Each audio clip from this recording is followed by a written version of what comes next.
এরপর আমাদের আর এক বক্তা আছে মজুমদার ইশা, উনি পরে কথা বলবেন। আসসালামু আলাইকুম ওয়া রাহমাতুল্লাহি ওয়া বারাকাতুহু। নাহমাদুহু ওয়া নুসাল্লি আলা রাসূলিহিল কারীম। আম্মা বা'দ। আউযু বিল্লাহি মিনাশ শাইতানির রাজীম। বিসমিল্লাহির রাহমানির রাহিম। قد أفلح من زكاها. اللهم صل على سيدنا ونبينا وشفيعنا وحبيبنا مولانا محمد صلى الله عليه وعلى آله وأصحابه وبارك وسلم. আল্লাহ তাবারক ওয়া তাআলার শাহী দরবারে শুকরিয়া আদায় করি যে মহান মালিক 2 দিন ব্যাপী আয়োজিত ইসলাহী সম্মেলনে আমাদেরকে সমবেত হওয়ার তৌফিক দান করেছেন। তারই শুকরিয়া আদায়ার্থে সকলে একবার জোরে সোরে বলি আলহামদুলিল্লাহ।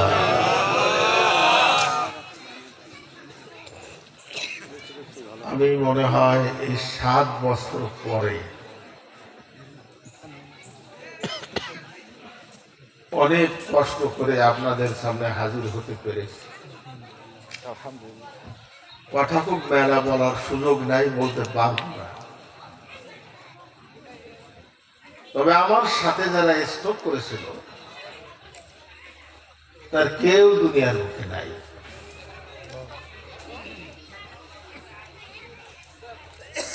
আল্লাহ রাব্বুল আলামিন আমাকে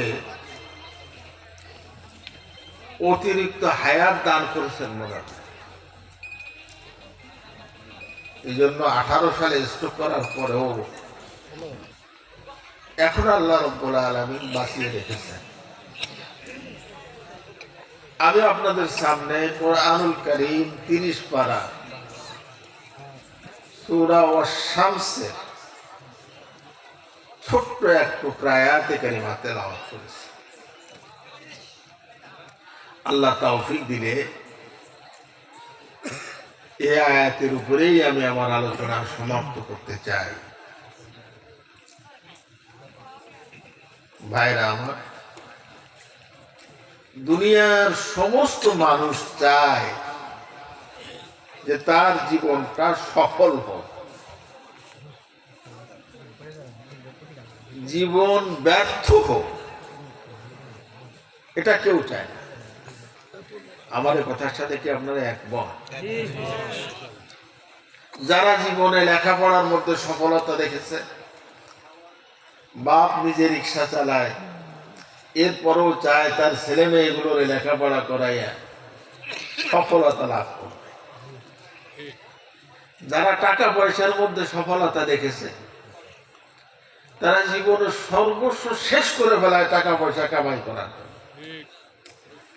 যারা ক্ষমতার মধ্যে, পদের মধ্যে জীবনের সফলতা দেখেছে, তারা জীবনে বারবার করে জেলে যায় আর মাইর খায়, তবুও তাকে নির্বাচন করে এমপি, চেয়ারম্যান, মন্ত্রী একটা কিছু হওয়াই লাগে।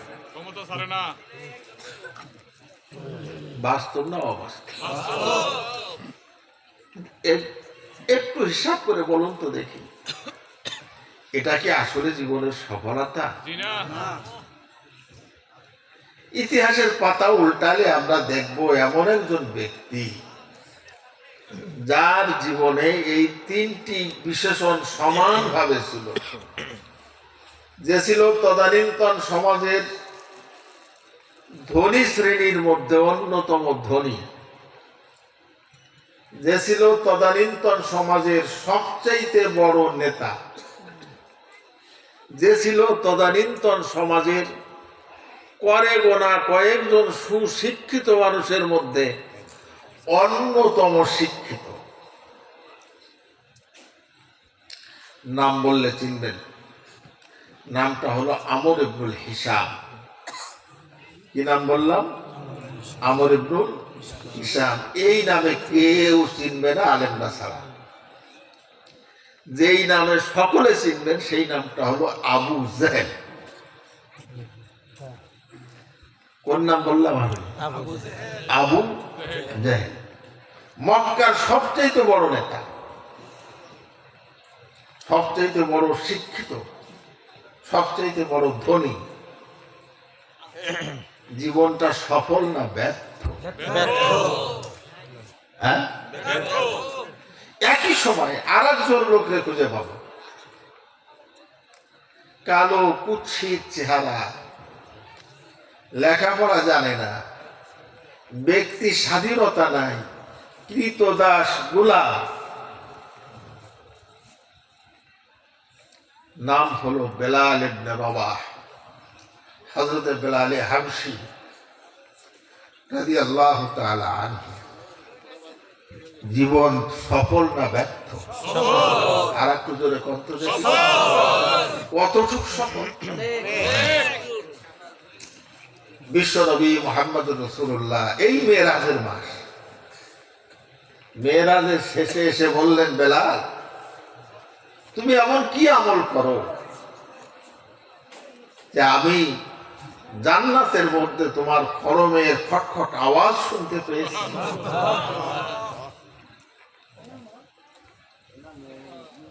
মসজিদে নববীর মুয়াজ্জিন বেলাল,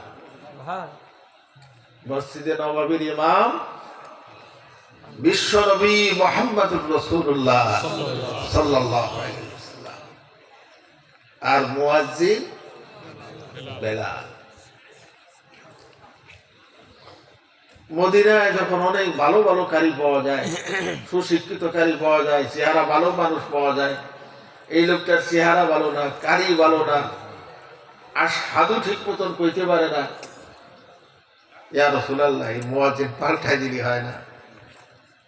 সাহাবাদের এত দাবির মাথায় আল্লাহ রাসূল বললেন, বেলাল তুমি কালকে থেকে আর আজান দিও না।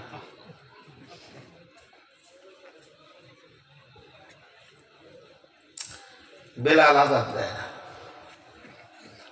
মসজিদে নববীর এক কোণায় চোখ দিয়ে পানি পড়ে, ও মালিক আমার তো জবানে আড়ষ্টতা ছিল না, তোমার তাওহীদের ঘোষণা দেওয়ার কারণে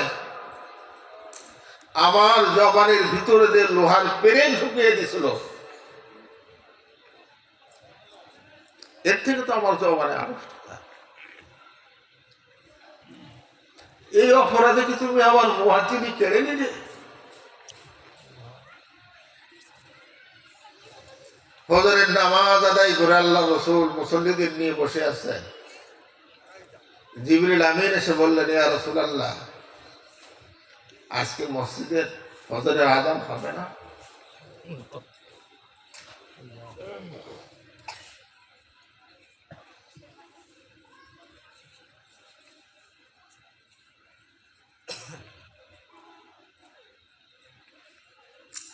হুজুর বললেন, আযানও হয়েছে, নামাজও হয়েছে। জিবরিল বললেন, না, আজকে মসজিদে নববীর আযান ঊর্ধ্ব আকাশে পৌঁছায়নি। আল্লাহ রাসূল বললেন, বেলাল ঘর যা, তার নিযুক্ত মুয়াজ্জিন তুমি, অন্য কোন মুয়াজ্জিন না। তোমার নিয়োগ আল্লাহ দিয়েছেন। কতটা না, কারণ কি?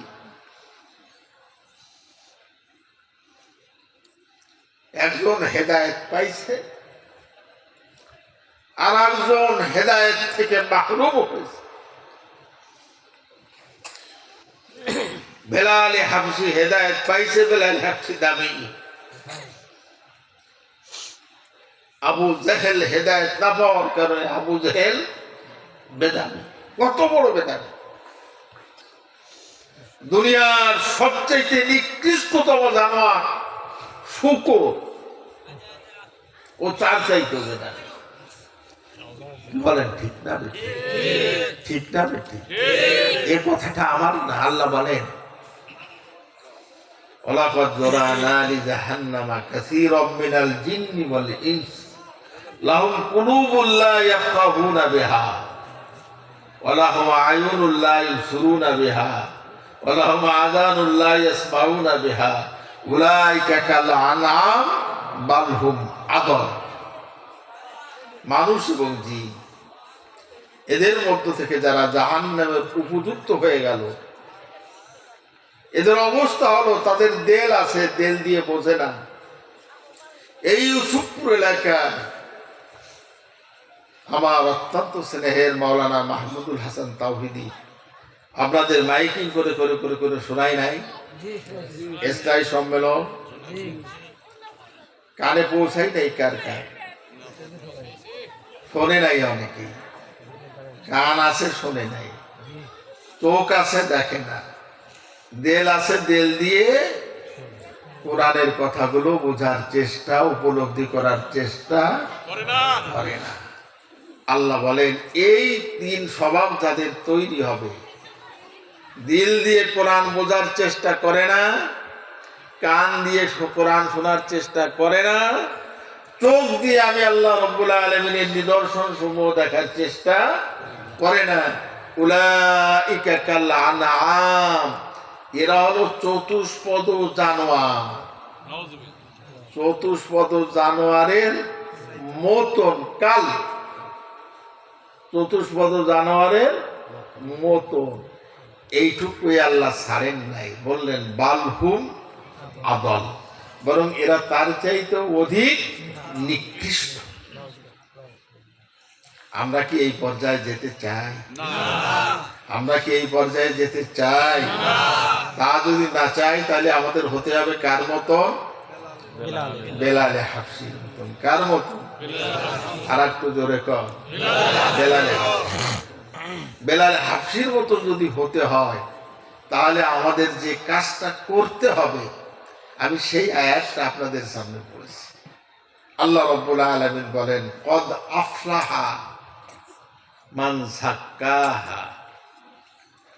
কদ এখানে নিশ্চিত, আফলাহা ফালাহ মানে কল্যাণ। ওলামায়ে কেরাম আছেন আফলাহা বাবে ফাল থেকে পরিপূর্ণ কল্যাণ, নিশ্চিত পরিপূর্ণ কল্যাণ সফলতা তারাই লাভ করেছে। পরিপূর্ণ কল্যাণ বলতে কি বোঝান? দুনিয়ারও কল্যাণ, আখিরাতেরও কল্যাণ, এটার নাম পরিপূর্ণ কল্যাণ। দুনিয়ায় যে কয়দিন থাকবেন আল্লাহ রাব্বুল আলামিন আপনাকে অঢেল ধন সম্পদ দেবেন এ ওয়াদা করেন নাই। আল্লাহ আপনাকে বিরাট ক্ষমতাশালী বানাবেন এ ওয়াদা করেন নাই। আল্লাহর ওয়াদা হলো আল্লাহ রাব্বুল আলামিন দুনিয়ার বুকে আপনার অন্তরে প্রশান্তি দান করবেন। কি দান করবেন? প্রশান্তি দান করবেন। ইন্তেকালের সময়, এদিকে খেয়াল, ইন্তেকালের সময় আল্লাহ রাব্বুল আলামিন আপনাকে প্রশান্তি দান করবেন, হাসতে হাসতে ইন্তেকাল করবেন। আল্লাহ রাসূল ইন্তেকালের সময় আজরাইলকে বললেন, আজরাইল মরণের কষ্ট কেমন আমার একটু বোঝাও। বুকের পরে শাহাদত আঙ্গুলটা রেখেছেন।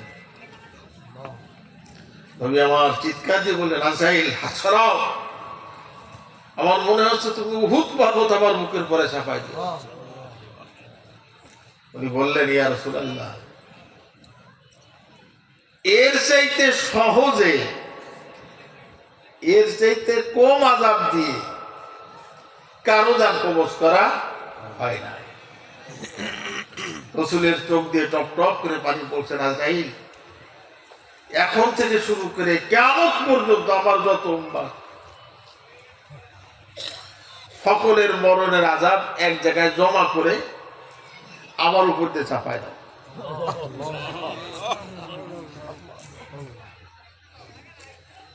ওয়াদা করো আমার উম্মতকে কষ্ট দিতে পারবা না। আল্লাহ জানিয়ে দিলেন, হাবিব আপনি চলে আসেন, আপনি চলে আসেন। আমি না আপনারে শোনাইছি, হাসবুকাল্লাহ ওয়া মান ইত্তাবাআকা মিনাল মুমিনিন। হে নবী, আপনার জন্য এবং আপনার অনুসারী মুমিনদের জন্য আমি আল্লাহ একাই যথেষ্ট। আপনি চলে আসেন।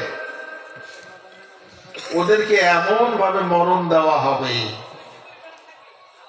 মায়ের কোলে দুধ খেতে খেতে ছোট্ট সন্তান যেমন ঘুমিয়ে যায়, ঠিক পায় না সে কখন ঘুমের কোলে ঢুলে পড়লো, এভাবেই আমি আল্লাহ রাব্বুল আলামিন ওদের ইন্তেকালের ব্যবস্থা করব। এটা সফলতা। এটা কি সফলতা? এরপরে কোনটা? বরঝাত। এরপরে কোনটা? বরঝাত। কবর খুলি বসবেন, আমি কবর কই না, আমি বরঝাত কই। এই জন্য যে কবরে তো খালি মুসলমানরা থাকে, কবরে আযাব এবং শাস্তি এই কথা কইলে অমুসলিম যারা আছে কবর দেয় না, ওরা কয় কি যে মুসলমানরাই গুতো খায়, আমাকে কবরও নাই গুতো নেই। বরঝাত। হযরত খাদিজা রাদিয়াল্লাহু তাআলা ইন্তেকালের আগে কানলেন। ওদেরকে থামাতে যে আরেকজন কথা কয় না, আবার কথাগুলো শেষাই নিয়ে আসছে। হযরত খাদিজা কাঁদতেছে, ইয়া রাসূলুল্লাহ, তিনটে দাবি আপনার কাছে। কয়টা?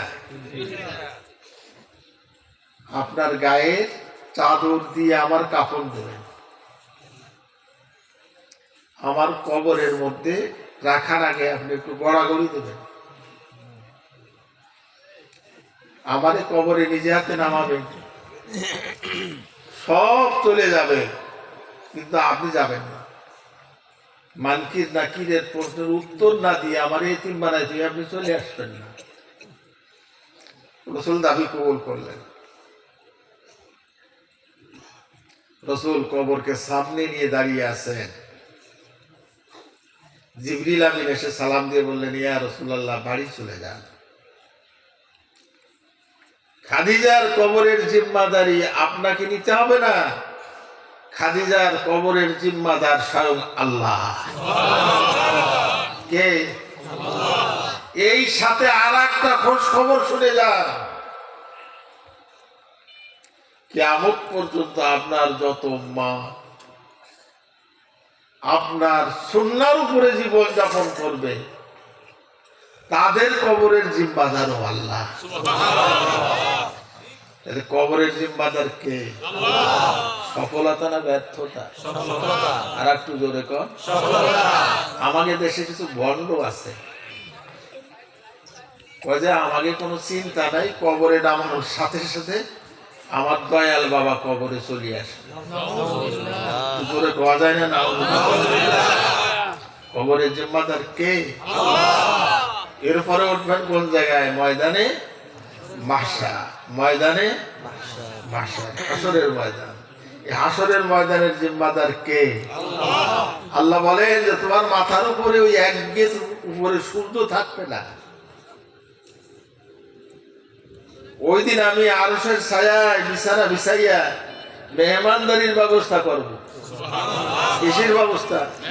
মেহমানদারির ব্যবস্থা করব। আল্লাহ কবর থেকে বান্দারে উঠাইয়া ওই জায়গায় পৌঁছে দিয়ে বলবেন, বান্দা এই যে তোর জায়গা, কুলু ওয়াশরাবু। কবরের মধ্যে কতকাল ঘুমালি, খিদে লেগে গেছে, এবার খা আর পান কর। খাবেন আর পান করবেন যে মিকদারুহু 50 আলফা সানা, এই 50,000 বছরের কিয়ামতের মাঠ আপনি খাবেন আর পান করতে থাকবেন খালি। তা খাওয়ার মজা কি খিদে না? পেটে ক্ষুধা না থাকলে খাওয়া যায়? কি কর যায়, যত ভালো খাটা হোক।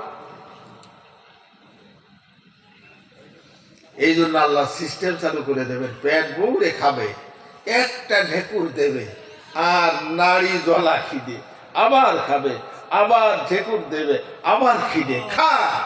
50,000 বছর ধরে খাবে আর পান করবে।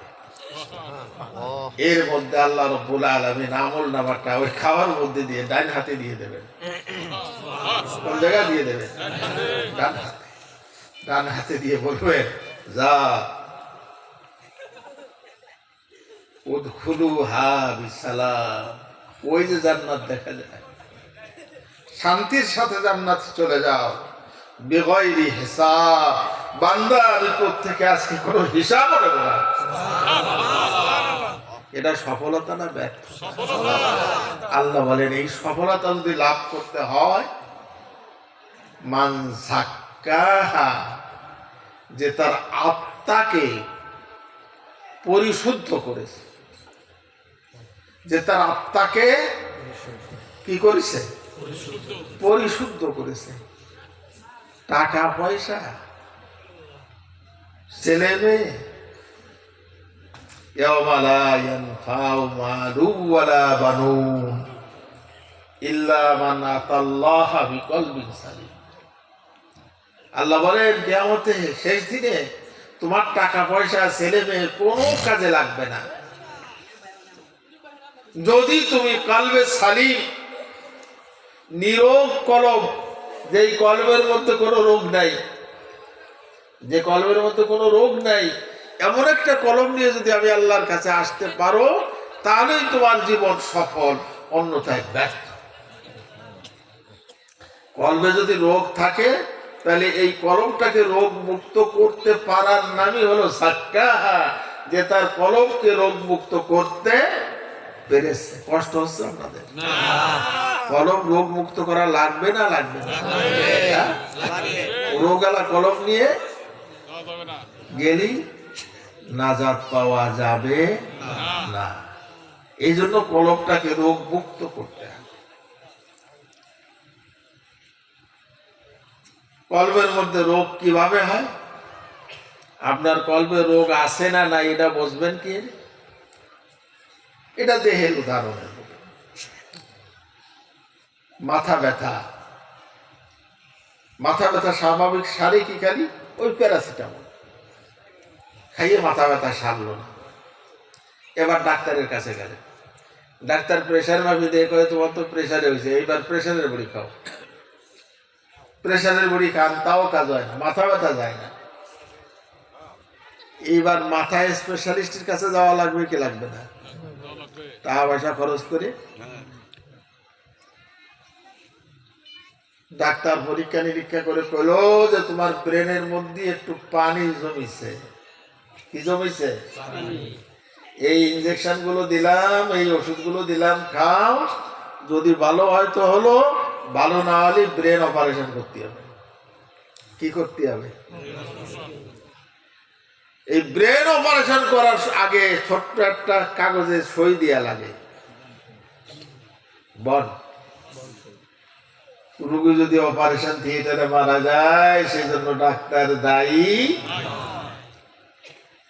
ডাক্তার আগে মুক্ত হয়ে গেল, মল্লি দায়ী না। এরপরেও অপারেশন করার জন্য তার একটা আদিয়া লাগবে কয়েক লক্ষ। কেন? ওই অপারেশন না করলেই এ রোগী সুস্থ হবে না। অপারেশন করতে যাইয়ে মরুক আর সুস্থ হইয়ে মরুক, চিরকাল বাঁচে থাকবে না, তার মরা লাগবে। হ্যাঁ, মরা লাগবে। এরপরেও আমরা এরকম ডাক্তারের পিছনে টাকা খরচ করি কেন? এই জন্য যে রোগ নিয়ে দুনিয়ার বুকে সুস্থভাবে স্বাভাবিকভাবে বাঁচা যায় না, মরা তো লাগবে। কলবের মধ্যে যদি রোগ থাকে আর এই রোগের চিকিৎসা যদি না হয়, আর এই অবস্থায় যদি আপনি মরেন, যাবেন কোন জায়গায়? আর একটু জোরে কন, কতকাল থাকবেন জাহান্নামে? তাহলে দেহের রোগের চিকিৎসা যত জরুরি, তার চাইতে কলবের রোগের চিকিৎসা বেশি জরুরি। আল্লাহ বলেন যে তোমার কলবের রোগের চিকিৎসা করে তুমি যদি কলবটাকে রোগ মুক্ত করতে পারো, তাহলে তোমার জীবন সফল। দুনিয়ায় শান্তি, মরণে শান্তি, কবরে শান্তি, হাসরের ময়দানে শান্তি, এরপরে জান্নাতুল ফেরদাউসে আবাদান আবাদা শান্তি। দেহের ওগলি বুঝি, পেট ব্যথালি বোঝা যায় না, মাথা ধরলি বোঝা যায় না। আমাদের কেমন কেমন লাগছে, মা দৌড়ে এসে মাথায় কবালা দেখে তোদের জ্বর হয়েছে, বাজান বোঝা যায় না। আর কিছু রোগ আছে কি হয়েছে তা না বোঝা গেল, বোঝা যায় যে রোগ একটা হয়েছে। ছেলে ঠিক মতন খায় না, ঠিক মতন ঘুমায় না, সুখ হয়ে যাচ্ছে, হুজুর দেন দিলেই আমার ছেলের ডাক্তার তো দেখালাম কিন্তু কাজ হলো না। আমার মনে আছে ছেলের পরে কোনো বদ নজর লাগলো কিনা, এখন আছে না নাই, এটা রোগ বলে বোঝা যায়।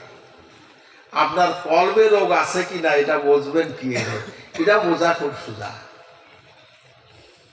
আল্লাহ, আল্লাহর রসুল, আল্লাহর কোরআন, এ যদি আপনার কাছে সবচাইতে বেশি মহব্বতের হয়, ওয়াল্লাযীনা আমানু আশাদ্দু হুব্বান লিল্লাহ, যে ব্যক্তি মুমিন তার কাছে সবচাইতে প্রিয় কে? আল্লাহ। আল্লাহ, একটু জোরে বলুন কে? আল্লাহ। সবচাইতে প্রিয় আল্লাহ রাব্বুল আলামিন বললেন, কুল ইন কানা আবাউকুম ওয়া আবনাউকুম ওয়া ইখওয়ানুকুম ওয়া আশিরাতুকুম, হে রাসূল তুমি বলে দাও, যদি তোমাদের কাছে বাপ চাচা, ছেলে সন্তান, ভাই বন্ধু, আত্মীয় স্বজন, তোমাদের বাড়ি ঘর, তোমাদের ব্যবসা বাণিজ্য, এই সবগুলো আহাব্বা ইলাইকুম, বেশি মহব্বতের হয়, মিনাল্লাহি, আল্লাহ থেকে, ও রসুলিহি, আল্লাহর রসুল থেকে, ও জিহাদিন ফি সাবিলিহি, আল্লাহর পথে জিহাদ প্রচেষ্টা চালানোর থেকে। ফাতার আব্বাসু, তাহলে অপেক্ষা করতে থাকো, হাত্তা ইয়াতি আল্লাহু বিআমরিহি, যতক্ষণ আল্লাহর আযাব গজব না আসে। তাহলে বোঝা গেল কলবের মধ্যে রোগ নাই, সবচেয়ে বেশি মহব্বতের কে? আল্লাহ। তারপরে আল্লাহর রসুল, তারপরে আল্লাহর পথে জীবন বাজি রেখে প্রচেষ্টা চালানো। আল্লাহর পথে জীবন বাজি রেখে প্রচেষ্টা চালানো, আল্লাহর কোরআনের পথে প্রচেষ্টা চালানো, আল্লাহর কোরআনের জন্য টাকা পয়সা খরচ করা, এইটা করতে গেলে যদি আপনার কলজের মধ্যে একটু বাধা দেয়, বুঝতে হবে ওই জায়গা রোগ কিন্তু শুরু। কথা বলেন নাই, কি শুরু হয়েছে? কি শুরু হয়েছে? মসজিদ থেকে মুয়াজ্জিন আযান দিল, হাইয়া আলাস সালাহ, নামাজের জন্য আসো। আপনার মন যদি স্বতঃস্ফূর্ত না হয়, আপনার পা যদি মসজিদের দিকে না যায়, তাহলে বুঝতে হবে কলবের মধ্যে রোগ হয়েছে না হয় নাই। হ্যাঁ, আল্লাহর এক বান্দা আল্লাহর দ্বীনের জন্য আপনার কাছে বললেন, ওমাইয়ুরিদুল্লাহ করদান হাসানা, কে আসো আল্লাহর জন্য আল্লাহরে কর্জে হাসানা দিবা, আল্লাহর দ্বীনের জন্য কিছু দান সদকা করবা। ওই সময় যদি আপনার কলজের মধ্যে মোলা দিয়ে কয়, মৌলবীরা পাইছে এক ব্যবসা, মাদ্রাসাটা করবে আর খালি দুনিয়ার মানুষের কাছে চাবে, টাহা দাও টাহা দাও টাহা দাও। রোগ আসে নাকি কলবের মধ্যে? আসে। এভাবে কলবের মধ্যে যদি রোগ থাকে, তাহলে এ রোগের চিকিৎসা করা লাগবে। কি বলেন, ঠিক না? আসুন, মানুষের অন্তরের মধ্যে প্রধানত যেই রোগ সৃষ্টি হয়, এই রোগ থেকে বাঁচার জন্য আপনার ঈমানটাকে আগে পরিশুদ্ধ করতে হবে। কি বলুন, কি? আমরা এখানে যারা বসে আছি, আমরা সব মোমেন না? মোমেন না? সন্দেহ আছে কারো? কারো সন্দেহ আছে? সন্দেহ থাকলে একটু হাত চড়ে দেখা দেন যে আমি মোমেন না। নাই, আমরা মোমেন। ঈমানটা কি হতে হবে? আপনার ঈমান হতে হবে শিরক মুক্ত, যে ঈমানের মধ্যে কোনো শিরিক থাকবে না, শিরক মুক্ত ঈমান। আমরা সকলে জানি বিশ্ব নবী মুহাম্মদুর রাসূলুল্লাহ সাল্লাল্লাহু আলাইহি ওয়াসাল্লাম আল্লাহর হাবিব। কি বলেন? আল্লাহর হাবিব। হাবিব মানে কি? বন্ধু। আল্লাহর আর একজন বন্ধু ছিলেন, নাম বলতে পারবেন? ইব্রাহিম খলিলুল্লাহ। খলিলুল্লাহ মানে কি? আল্লাহর বন্ধু। কিন্তু ওই খলিল আর হাবিবের মধ্যে ব্যবধান মেলা। খলিল হলো সেই বন্ধু যিনি রবকে খুশি করার জন্য সর্বস্ব কুরবানি করে দেয়। আল্লাহ পরীক্ষা নিয়েছেন তিনটা। কয়টা? তিনটা। ইব্রাহিম, তুমি আমারে বেশি মহব্বত করো না নিজের জীবন রে? পরীক্ষা দিচ্ছেন না, দেন নাই? জানা গল্প আপনাদের, আমি বলবো না। দেন নাই? নমরুদের আগুনে পড়েন নাই? কি প্রমাণ করলেন? আমি তোমারে বেশি মহব্বত। ফেরেশতারা এসে সাহায্য করতে।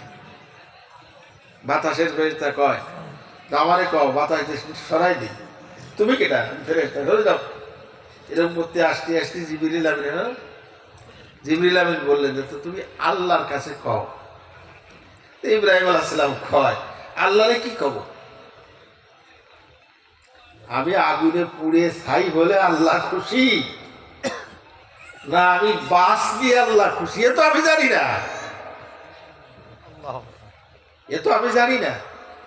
রদিতু বিল্লাহি রব্বা, আমি তো আমার রবের উপরে রাজি। আর আমারে বাঁচানো যদি আল্লাহর ইচ্ছা হয়, তাই বাঁচানোর ক্ষমতা আল্লাহর আছে না নাই?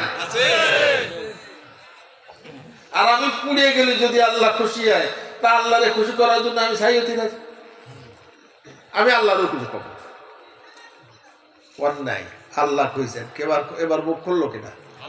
কুলনা ইয়া নারু কুনি বারদাও ওয়া সালামান আলা ইব্রাহিম। 2 নম্বর পরীক্ষা। 80 বছর বয়সে কত কান্নাকাটি করার পরে একটা সওয়াল। ইসমাইল আলাইহিস সালাম, ওই ইব্রাহিম, এই ইসমাইলকে নিয়ে আর ওর বাড়ি নিয়ে ওই ফারাহ মক্কায় চলে যাও। আসে ওই বাইতুল্লাহর পাশে ওই জায়গায় থুইয়ে আল্লাহর নির্দেশে চলে গেলেন। খাবার টাবার কিছু নাই। মক্কায় কি কোনো ফল আছে? ফল গাছ আছে? কিছু নাই। রব্বানা আসকানতু মিন যুররিয়াতি বিওয়াদিন গায়রি যি জার'ইন, ফসল শূন্য একটা জায়গায় তুই গেলাম, পানিও নাই।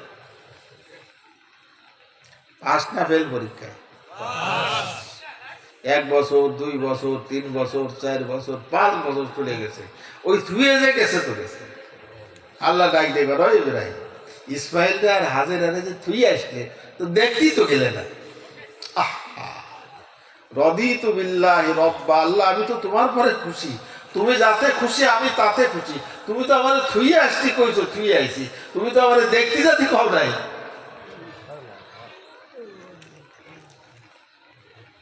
তার মানে ওই হাজেরা ইসমাইলের যে মহব্বত, তার চাইতে ইব্রাহিম আলাইহিস সালামের হৃদয়ের মধ্যে আল্লাহর মহব্বত হাজার হাজার গুণ বেশি। সুবহানাল্লাহ। তুমি তো কও। এরপরে পরীক্ষা। আল্লাহ বললেন, ইব্রাহিম এবার যাও। আলাম্মা বালাগা মাহুস সায়া, বাপের সাথে সাই করতে পারে, বাপের সাহায্য সহযোগিতা করতে পারে, কাঁধে কিছু ধরিয়ে দিতে পারে, এইরকম অবস্থা বসো। যাও এইবার যাই ইসমাইলকে নিজের হাতে জবই দিতে আসো।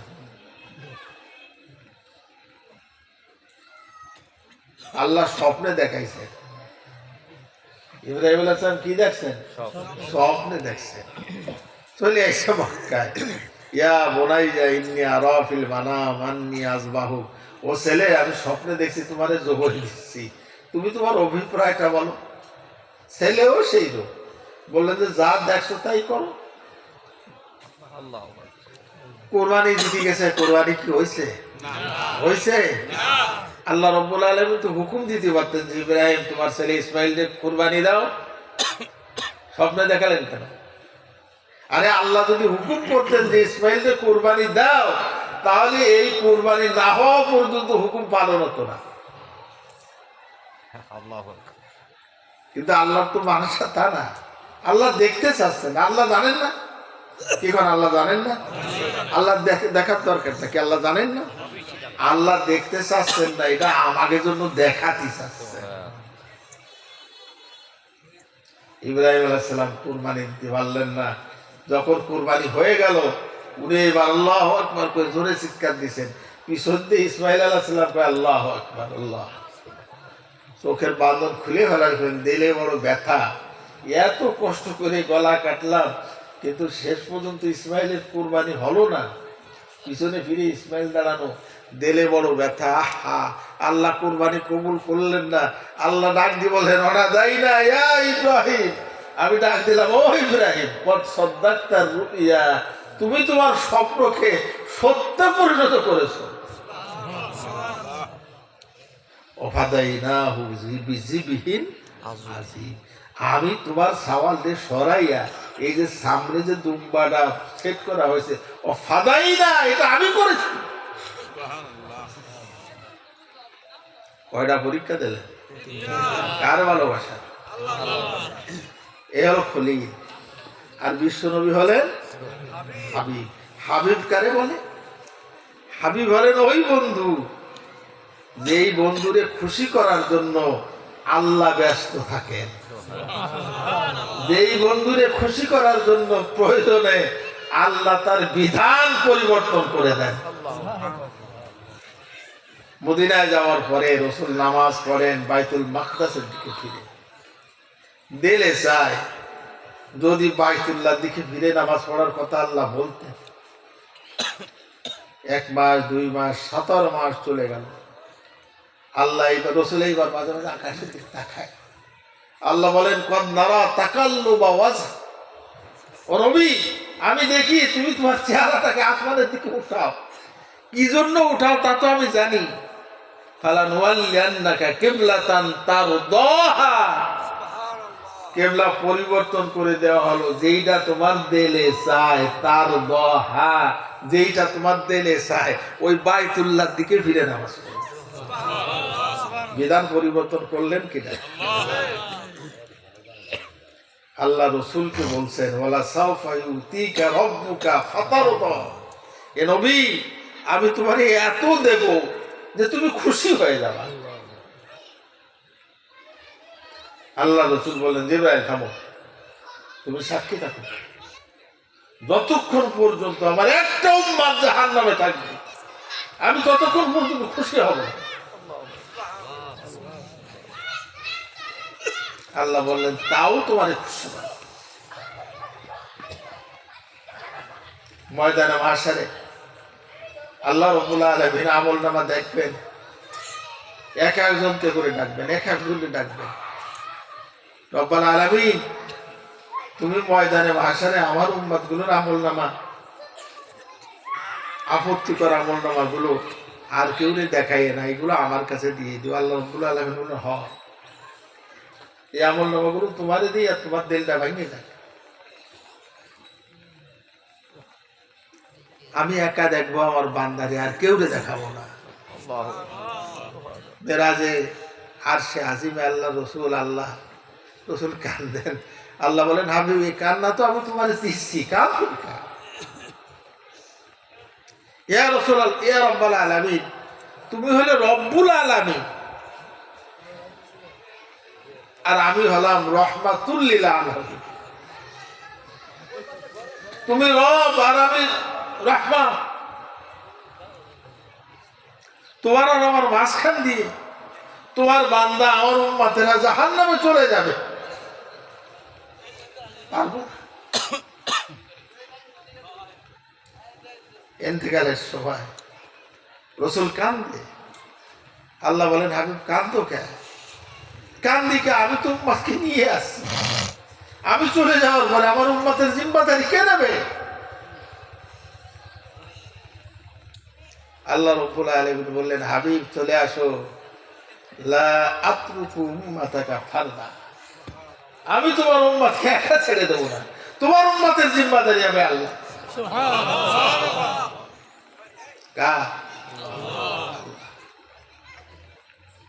এই হাবিব এত বড় মহব্বতের হাবিব, একটা দোয়া আল্লাহ ফেরত দেন না। আল্লাহ রসুল বললেন ওমর, মসজিদে নববীতে আল্লাহ রসুল হাদিস বর্ণনা ওয়াজ করতেছেন, কিয়ামতের ময়দানে আল্লাহ রাব্বুল আলামিন বিচারের পরে আমার উম্মতের 70,000 উম্মতকে বিনা হিসাবে জান্নাত দিয়ে দেবে। হযরত ওমর ফারুক বললেন, ইয়া রাসূলুল্লাহ, আর একটু বাড়াতে পারবেন? আল্লাহ রাসূল বললেন যে বাড়াইছি। কি বাড়াইছেন? আল্লাহরে বললাম যে আল্লাহ আর একটু বাড়ানো যায় না? আল্লাহ বললেন যাও, একজনে 70,000। একজনে 70,000 কত হয়? 749 কোটি। এই নবীকে আল্লাহ বলতেছেন, কথাটা বুঝবেন, এই নবীকে আল্লাহ বলতেছেন লাইন আশরাকতা, ও নবী, অন্য কেউ নয়, বলাইন আশরাকতা, তুমিও যদি শিরক করো, লাইয়াহবাতান্না আমালু, তোমারও সমস্ত আমল বরবাদ হয়ে যাবে আর তুমি জাহান্নামী হয়ে যাবে। এই জন্য ঈমান শিরিক মুক্ত ঈমান, যে ঈমানের মধ্যে কোনো শিরিক থাকবে না। এই শিরিক মুক্ত ঈমানের ব্যাখ্যা আমি আপনাদেরকে আজকে দিতে পারবো না। এই ব্যাখ্যাগুলো আপনাদের স্থানীয় মৌলানা মাহমুদুল হাসান আরো ওলামায়ে কেরাম যারা আছেন তাদের কাছ থেকে আপনারা শুনে নেবেন। বান্দার কোন আমলকে আল্লাহ বরবাদ করে দেন না। কোন বান্দা চুরি করলে সে চোর, ওই চোরের গুনাহ কবিরা তার আমলনামায় থাকে, কিন্তু তার নেক আমল বরবাদ হয় না। কোন বান্দা জেনা করলে সে জেনাকার, তার এই গুনাহ কবিরা হয়, কিন্তু তার আমল অন্য আমল বরবাদ হয় না। কিন্তু বান্দা যদি শিরিক করে, 70 বছর ধরে বড় বুজুর্গ, 80-90 বছরের বড় বুজুর্গ, এক মুহূর্তের জন্য যদি আপনি শিরিক করেন আর বিনা তওবায় যদি আপনার ইন্তেকাল হয়, আপনি অনন্তকাল জাহান্নামে থাকবেন। কারণ শিরক এমন একটা অপরাধ যা বান্দার অতীত জীবনের সব নেক আমলগুলোকে বরবাদ করে দেয়। শিরিক করা যাবে না, শিরিক করা যাবে না। এতকাল যা করছি এরপরে আর করতে রাজি আছি? কে কে রাজি নাই? একটু হাত উঁচু করে আল্লাহকে দেখাতে। আল্লাহ তুমি আমাদেরকে শিরক মুক্ত জীবন যাপন করার তৌফিক দাও। শিরক কথাটা হলো যেই দায়িত্ব, যেই গুণ আল্লাহ, আল্লাহর এই দায়িত্ব, আল্লাহর এই ক্ষমতায়, আল্লাহর এই গুণের মধ্যে অন্য কাউকে জড়িত করার নাম হলো শিরক। আমাদের সৃষ্টি করছেন কে? আমাদের প্রতিপালন করেন কে? জীবন মরণের মালিক কে? আইনদাতা বিধানদাতা কে? কে? আল্লাহ। সুতরাং যেখানে আল্লাহর যে দায়িত্ব, এই দায়িত্ব আর কাউকে বসানোর নাম হলো তরিকাতের মধ্যে ছোট্ট একটা শিরিক আছে, বলবো নাকি? অনেকে আবার বেজার হতে পারে যে পীর সাহেব আমার কলম সাফ করে দেবে। আস্তাগফিরুল্লাহ, আস্তাগফিরুল্লাহ। আল্লাহ রাব্বুল আলামিন বলেন, বান্দা, ইয়া আইয়ুহাল্লাযীনা আমানুত্তাকুল্লাহ ওয়া কুলু কওলান সাদীদা ইউসলিহ লাকুম আমালাকুম ওয়া ইয়াগফির লাকুম যুনুবাকুম। ও বান্দা, ঈমানদারেরা, আমি আল্লাহকে ভয় করো। কাকে? আল্লাহকে। আর সদা সর্বদা সোজা কথা বলবা, সত্য কথা বলবা, ঘুরে ফিরে মিথ্যে কথাটা বলবা না। এই দুটো স্বভাব যদি তোমাদের মধ্যে তৈরি হয়ে যায়, সর্ব অবস্থায় যদি আমি আল্লাহকে ভয় করতে পারো এবং সত্য কথা বলতে পারো, ইউসলিহ লাকুম আমালাকুম, তাহলে তোমাদের সব আমলগুলোকে, কর্মগুলোকে ইসলাহ করে দেবেন কে? আল্লাহ। ওয়া ইয়াগফির লাকুম যুনুবাকুম, আল্লাহ তোমাদের জীবনের সব গুনাহগুলোকে মাফ করে দেবেন। তাহলে বান্দার কলব সাফ করা, বান্দার কলবের থেকে রোগ দূর করে দেওয়া, বান্দার আমল পরিশুদ্ধ করা, বান্দার গুনাহ মাফ করার ক্ষমতা কার? দায়িত্ব কার? আর কারোর? আর কারোর? স্বয়ং রাসূলুল্লাহ আবু তালেব, রসুলের চাচা। আপনি আর আমি আল্লাহ রসুলকে কতটুকু মহব্বত করি, ওই ইতিহাসে যাব না। আবু তালেব তার চাইতে অনেক বেশি মহব্বত, যে আমার ভাতিজার দিকে আঙ্গুল উঁচু করবে আমি তার দিকে পাহাড় উঁচু করব। বুড়ো মানুষ জীবনের শেষ মুহূর্তে আল্লাহ রসুলের সাথে 3 বছর শিব আবু তালেব জেল খাটিতেন, তবু ভাতিজারে ছাড়েননি। এই আবু তালেবের কাছে কি আল্লাহ রসুল কলেমার দাওয়াত দেন নাই? আবু জেলের কাছে 1000 বার কলেমার দাওয়াত দিয়ে মার খেলেন, আবু লাহেবের কাছে কলেমার দাওয়াত দিয়ে মার খেলেন, এই আবু তালেবের কাছে আল্লাহ রসুল কলেমার দাওয়াত দেন নাই? একটু ভালো রেকম দেন নাই? দেখছেন একবার দিন। ইন্তেকালের সময় মাথার কাছে বসে চোখ দিয়ে পানি ছাড়তেছে না, বলেন চাচা জীবনে তো তুমি কোনোদিন মুহাম্মাদের চোখের পানি সহ্য করতে পারো না, জীবনে তুমি কোনোদিন মুহাম্মাদের কোনো দাবি উপেক্ষা করো নাই। পড়ার সময় একটা কথা শুধু বলো, তুমি আশহাদু আল্লা ইলাহা ইল্লাল্লাহ ওয়া আশহাদু আন্না মুহাম্মাদান আবদুহু। চাচা এই কথাটা খালি বলো, আমি সাক্ষী, আমি তোমার জন্য কিয়ামতের ময়দানে সাক্ষী হয়ে দাঁড়াবো। এই কথা যদি তুমি না বলো চাচা, আমি তো তোমার কোনো উপকারে আসতে পারবো না। আবু তালেব কাঁদে দিয়ে বলল, মুহাম্মদ তোমার চোখের পানি সহ্য করতে পারি নাই, আজকে সহ্য করলাম।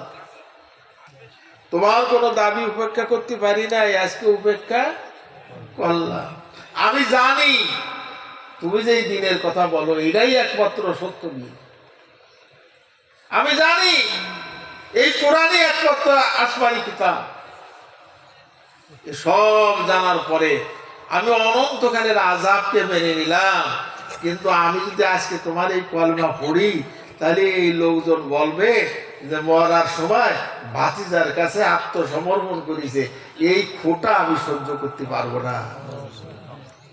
রসুল চোখের পানি ছেড়ে দিয়ে বের হয়ে আসলেন। চাচার মাথার কাছ থেকে আল্লাহ আয়াত নাযিল করলেন, ইন্নাকা লা তাহদি মান আহবাবতা। ও নবী কাইন্দে না, তুমি যারেই মহব্বত করো তারেই হেদায়েত দিতে পারো, ওয়ালাকিন্নাল্লাহা ইয়াহদি মান ইয়াশা। হেদায়েতের মালিক কে? আল্লাহ। তাহলে আল্লাহ রসুল পারলেন না আবু তালেবের কলব পরিষ্কার করে তার হিদায়ত দিতি, আর আমি মাওলানা মওদুদুল হক আমি একজনের দিকে এরকম তাকালাম আর সে সাথে সাথে হিদায়ত হয়ে যাবে? কলব সাফ করার দায়িত্ব কার? আমল পরিশুদ্ধ করার দায়িত্ব কার? এই জায়গায় যদি দুনিয়ার কেউ তার পীর সাহেবের কথা মনে মনে ভাবে যে আমার পীর সাহেব আমার এইটা করে দেবে, আর পীর সাহেবও যদি মনে মনে ভাবে যে ও যা করেছে তাতে ঠিক আছে, ও পীরও মরছে, ও মুরিদও মরছে, ও পীরও জাহান্নামে, ও মুরিদও জাহান্নামে।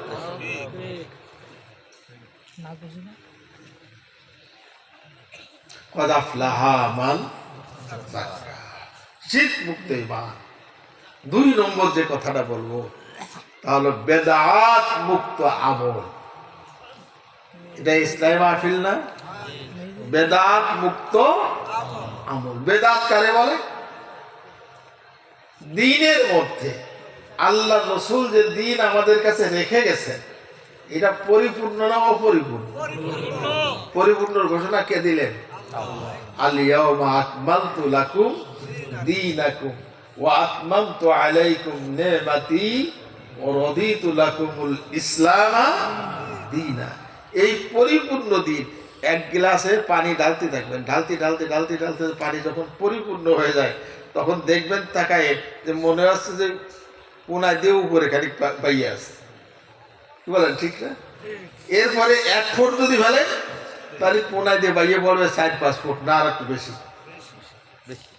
বাইয়ে যখন পড়বে তখন খানিক খালি হয়ে যাবে। পরিপূর্ণ দ্বীন আল্লাহ রসুল আমাদেরকে দিয়ে গেছেন সাহাবাদের মাধ্যমে। আল্লাহ রসুল সাহাবা কুরুন সালাসা তাবে তাবে তাবেঈন এদের মাধ্যমে যে কথাগুলো আমাদের কাছে আইছে এইটার নাম হলো ইসলাম। এটার নাম হলো কি? দ্বীন। এই আমলের মধ্যে একটা কথা মনে রাখবেন, আমলের ক্ষেত্রে যেটা কোরআন সুন্নাহ দ্বারা প্রমাণিত নয় ওইটা করা যাবে না। আমলের ক্ষেত্রে যেটা কোরআন সুন্নাহ দ্বারা প্রমাণিত নয় ওটা করা যাবে না, সে যতই ভালো দেখা যায়। আর খাবারের ক্ষেত্রে যেটা কোরআন সুন্নাহ দ্বারা হারাম সাব্যস্ত নয় ওটা খাওয়া যাবে। খাবারের ক্ষেত্রে যেটা কোরআন সুন্নাহ দ্বারা হারাম প্রমাণিত নয় ওটা খাওয়া যাবে। আর আমলের ক্ষেত্রে কোরআন সুন্নাহ দ্বারা যেটা আমল প্রমাণিত নয় সেটা করা যাবে না। ইসলামের মধ্যে আল্লাহ, আল্লাহর রাসূল, সাহাবাদের পরে তাবেঈন পর্যন্ত আপনি ধরতে পারেন, এই 3 যুগের মধ্যে যেই আমলটা নাই, কোরআন হাদিসের দ্বারা প্রমাণিত নয়, ওই আমলটার নাম কি? এই বেদাতের সংজ্ঞার ক্ষেত্রে সারা পৃথিবীর সমস্ত আলেমরা একমত, কিন্তু করার ক্ষেত্রে দুই মত। বেদাত শয়তানের এমন একটা সূক্ষ্ম ধোঁকা যে বেদাতির কপালে কোনোদিন তওবা ওঠে না, কারণ বেদাতি কোনোদিন ওটাকে গুনার কাজ মনে করে না। গুনার কাজ মনে করলে তওবা করত, যেটা গুনার কাজ না নেকির কাজ, সেটা কি তওবা করে? আপনি কোরআন হাদিস দিয়ে প্রমাণ করবেন যে ভাই এইটা বেদাত, কিন্তু বেদাতি হয়ে যুক্তি খাড়া করবে যে না এটা হাদিস না থাকলেও এটা বেদাত না। এত দর করে আসতেছে, আমার পীর সাহেব করলো, দাদা পীর সাহেব করলো, তার পীর সাহেব করলো, তার পীর সাহেব করলো, 14 গোষ্ঠী করে আসতেছি, এখন তুমি করছো এটা বেদাত। কথাটা বুঝাতে পারিস? এই জন্য বেদাত মুক্ত জীবন যাপন করবেন। আপনাকে এলাকায় দান হয় না? এই দান নিড়ে নাকি? এখন তো অবশ্য নিড়ে নাই, ওই যে কি ও পিছনে একটু কষ্ট আছে, আপনাকে একটু কষ্ট দেব, তাহলে একটু সামনের দিকে আগাবেন। এটা আমার হুকুম না, আল্লাহ বলেন যে যখন তোমাদের মজলিসে বলা হয় সামনের দিকে আগাও, তখন তোমরা একটু আগাবা। একটু আমার আলোচনা শেষ হয়ে গেছে। তো যে কথা বলতেছিলাম, কি আমল? বেদাত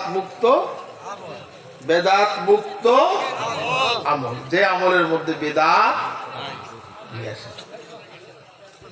বেদাত নাই। কথাটা বুঝতে পারিস? কোন যুক্তি খাড়া করতে যাবেন না। আরে পৃথিবীর সর্বপ্রথম যুক্তিবাদী হলো শয়তান, বেদাত হলেন? হ্যাঁ, আল্লাহ রাব্বুল আলামিন একই হুকুম দুইজনে করেছেন। কুলনা লিল মালাইকাতি ইসজুদু লি আদম, আল্লাহ ফেরেশতাকে বললেন সিজদা করো আদম রে, ফাসজাদু, সকলে করছে, একজনে করি নাই, নাম কি? ইবলিস। আবার আল্লাহ রাব্বুল আলামিন আদম আলাইহিস সালামকে বললেন কুলনা ইয়া আদম উসকুন আনতা ওয়া যাওজুকাল জান্নাহ, আদম তুমি আর তোমার স্ত্রী এই জান্নাতের মধ্যে থাকো, যা খেতে মনে চাই তাই খাও, যেদিকে যাতে মনে চাই সেই দিকে যাও, ওয়ালা তাকরাবা হাযিহি শাজারা, খবরদার এই গাছটার ধারে কাছেও যাবে না। আদম হয় সেই গাছের ফল খাইছে না খাই নাই? একজনের করতে বলা হয়েছে সেটা সে করি নাই, আর একজনের গাছের দ্বারে জাতি নিষেধ করা হয়েছে গাছের ফল খাইছে। কাজের মধ্যে কোনো ব্যবধান আছে নি? কোনো ব্যবধান নেই। ব্যবধান হলো স্বভাবে, ব্যবধান কিসে?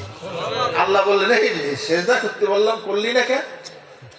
ইবলিস এবার যুক্তি দেয়, আনা খায়রুম মিনহু, আমি ওর থেকে ভালো, খলাকতানি মিন নার ওয়া খলাকতাহু মিন তিন, তুমি আমার আগুন দিয়ে বানাইছো আর ওর পচা মাটি দিয়ে বানাইছো, তুমি আমার সেজদা করতে কও কি? বাপটা এরকম না? আল্লাহ বললেন বেরো, ফাখরুজ ফাইন্নাকা রাজিম। আদম আলাইহিস সালামকে জিজ্ঞেস করা লাগি নাই, ওই ফল খাওয়ার সাথে সাথে যে সময় জান্নাতি পোশাক উড়িয়ে গেছে, বুঝে বলছে কপাল পড়ছে, রব্বানা যালামনা আনফুসানা ওয়া ইল্লাম তাগফির লানা ওয়া তারহামনা লানাকুনান্না মিনাল খাসিরিন। আল্লাহ নফসের পরে জুলুম করে ফেলাইছি, তোমার সেই নিষিদ্ধ গাছের ফল খাইয়েই ফেলাইছে, আল্লাহ তুমি মাফ করে দাও। আল্লাহ বললেন যা মাফ করে দিলাম, তুমি মাফ করলাম না, তোরে রসুল বানালাম। তাহলে স্বভাবের মধ্যে পার্থক্য। হযরত আদম আলাইহিস সালাম জানেন এই মহাবিশ্বের মহাস্রষ্টা রাজাধিরাজ মহান রব্বুল আলামিনের কাছে যুক্তির কোনো সুযোগ নাই, মাথা নত করে দাও। আর ইবলিস অহংকার করে যুক্তি প্রদর্শন করে শয়তান করে।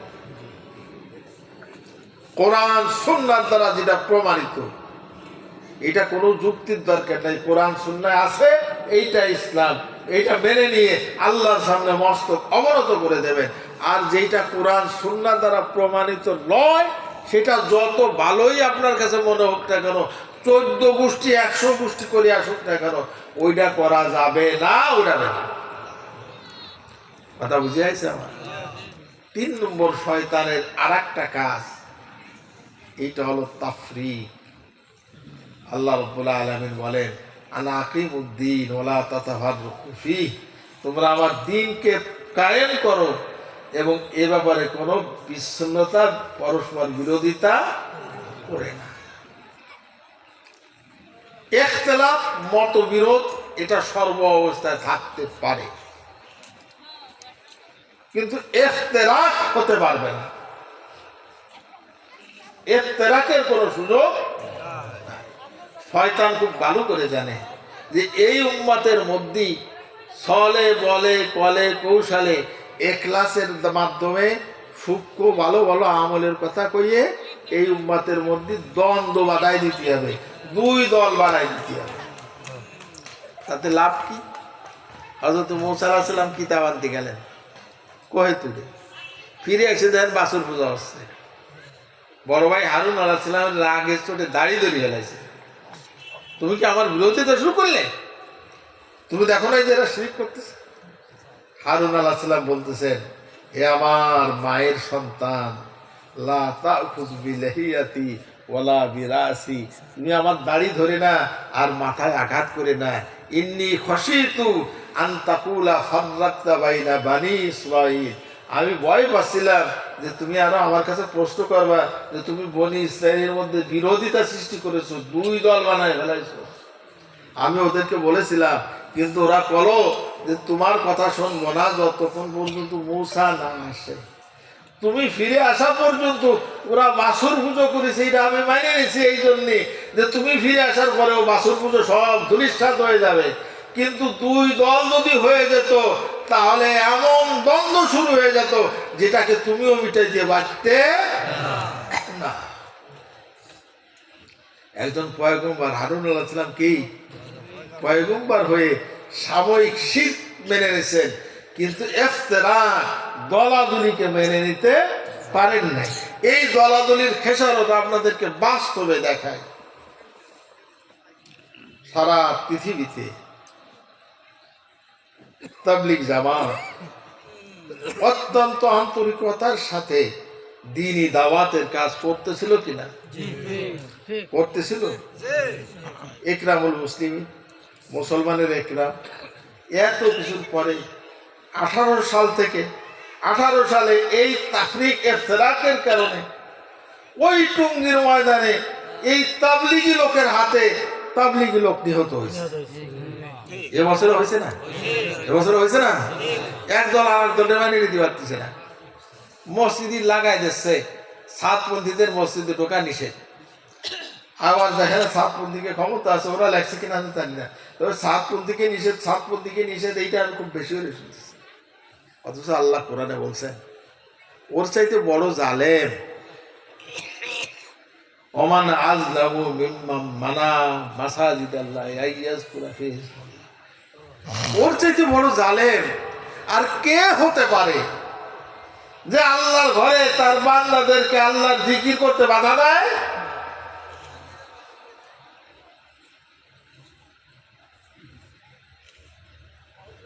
এর নাম হলো তাফরিক। এর নাম কি? তাফরিক। আল্লাহ বলেন, খবরদার, তুমি যদি আমার দ্বীনের কাজ করো, আর একজন যদি আমার দ্বীনের কাজ করে, আভ্যন্তরীণ ভাবে মত পার্থক্য থাকতেই পারে, কিন্তু তাই বলে ভাইয়ে ভাইয়ে দুশমন শত্রু হওয়ার কোন সুযোগ ইসলামে নাই। আজকে এই যে শয়তানি ধোঁকা আমাদের মধ্যে ছড়ায় পড়েছে, এর থেকে আমাদেরকে ফিরে আসতে হবে কি হবে না? ফিরে আসতে হবে কি হবে না? ফিরবেন কিভাবে? আল্লাহ রাব্বুল আলামিন বলছেন,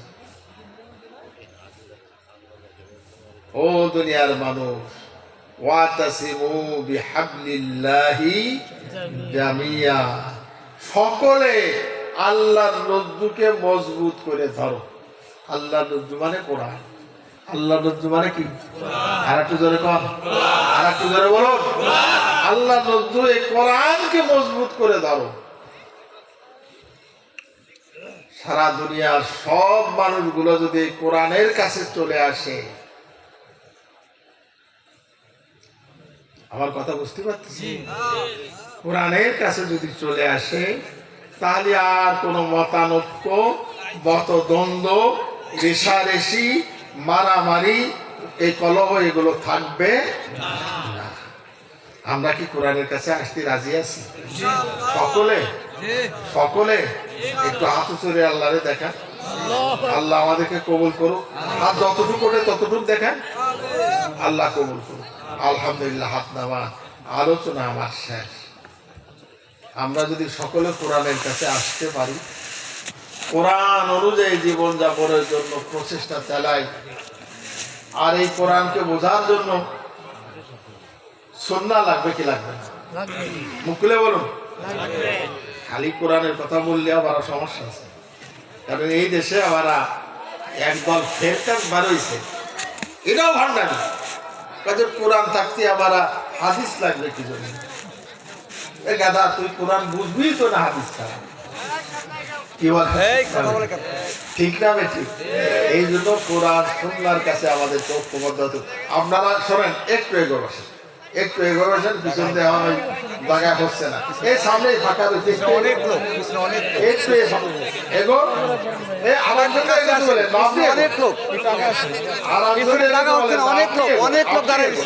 আপনি এগো, আর একজন এগোতে পারেন।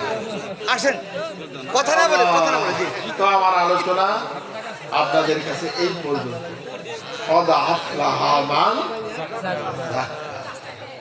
এই আয়াতের পরিসমাপ্তি হলো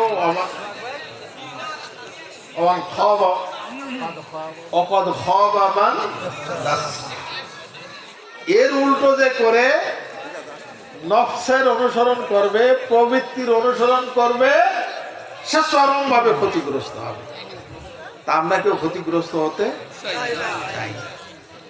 তাওহীদি সাহেবের এখানে প্রতি মাসে একবার স্থায়ী আলোচনা হয়।